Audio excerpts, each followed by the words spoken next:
La force montante congolaise dans la marche vers la présidentielle de 2026. Viva! À 2 années de l'échéance, les discours ne sont plus qu'orientés dans cette direction. Ce jeudi, face à la FMC Talangayi, Honoré Mwanda a encore tiré la sonnette d'alarme.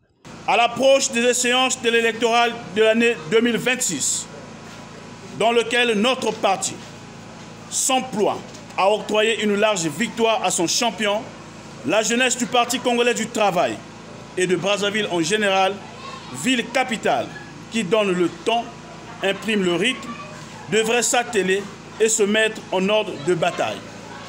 Pour cette année qui a été dédiée à la jeunesse, nous devrions faire preuve de discipline dans nos actes, de responsabilité dans notre manière de décider et de sagesse dans notre marche de tous les jours, afin de susciter une réalité qui renforcera la foi et la confiance auprès de nos dirigeants à l'endroit de sa jeunesse. Ce discours tombe à pic puisque le conseil du comité FMC Talangayi a siégé ce jeudi en session inaugurale.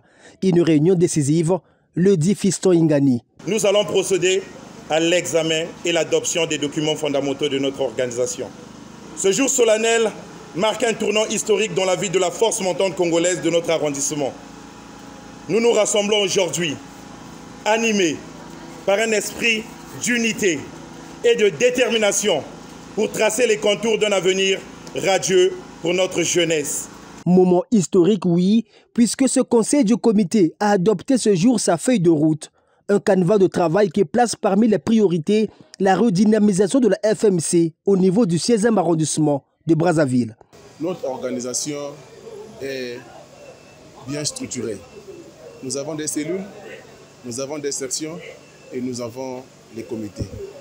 Donc, moi étant un dirigeant du comité, nous allons veiller à ce que la mobilisation se fasse au niveau des cellules et des sections dans la discipline pour les futures échéances que je suis en train de parler. Avec cette feuille de route, l'heure est désormais au travail pour la FMC Talangayi.